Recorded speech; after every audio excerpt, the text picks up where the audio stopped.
सर्वांना जय ज्योती जय सावित्री। मी सौ अनुराधा सुरेंद्र भुस्कट, परतवाडा शाखा, तुम्हा सर्वांचे सावित्री न्यूज इंडिया चॅनलमध्ये हार्दिक हार्दिक स्वागत करते। उत्सव नवरात्रीचा आणि जागर महानायकांचा या सावित्री शक्तिपीठाच्या सदरामध्ये मी तुम्हा सर्वांचं हार्दिक स्वागत करते। भारतीय समाजातील मानवतेच्या लढ्यात एका तरुणीने इतिहास घडवला। होय, एका तरुणीने इतिहास घडवला आणि त्या तरुणीचे नाव होते मुक्ता साळवे।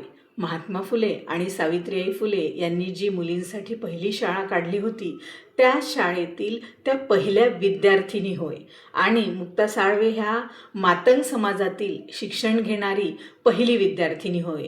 त्यांचा जन्म पुण्यामध्ये 1840 साली झाला आणि त्या क्रांतिकारी लहुजी उस्ताद साळवे यांच्या पुतणी होत्या।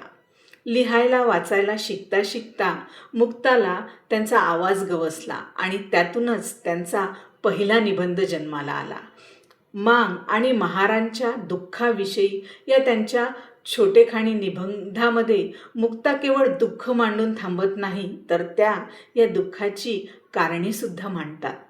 तत्कालीन सामाजिक विषमतेवर हा छोटेखानी निबंध जोरदार प्रहार करतो। ही घटना आहे 1855 मधली, जवळपास 170 वर्षापूर्वीची।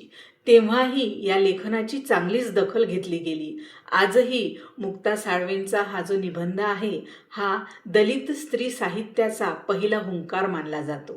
हा निबंध 1855 मध्ये ज्ञानोदयच्या अंकात 2 भागात छापून आल्याने तो वाचकांपर्यंत पोहोचला आणि त्याच वर्षी हा निबंध इंग्रज शासनाने मुंबई राज्याच्या शैक्षणिक अहवालामध्ये सुद्धा छापला। शिक्षणाचं बाळकडू मिळालेली मुक्ता आपल्या समाजाला जागवण्याचं काम करते।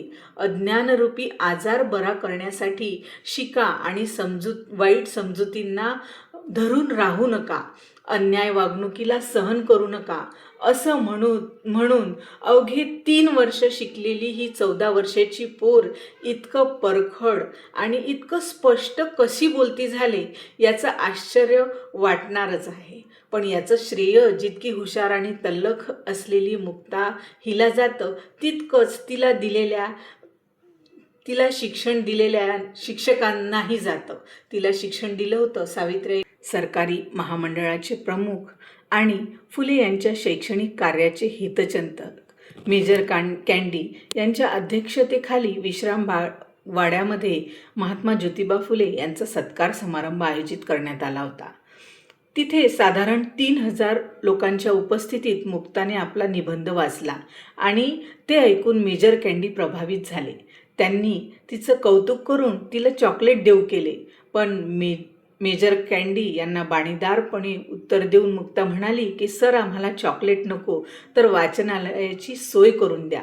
त्या काळामध्ये एका दलित मुलीने पुस्तकांची वाचनालयाची मागणी करणे किती विलक्षण आणि किती क्रांतिदायी होते। शेवटी एका धाडसी, प्रगतिशील आणि विस्मरणात गेलेल्या पण खऱ्या अर्थाने अमर सुधारक असलेल्या मुक्ताबाई साळवे यांना आदरांजली वाहते आणि इथेच थांबते। धन्यवाद।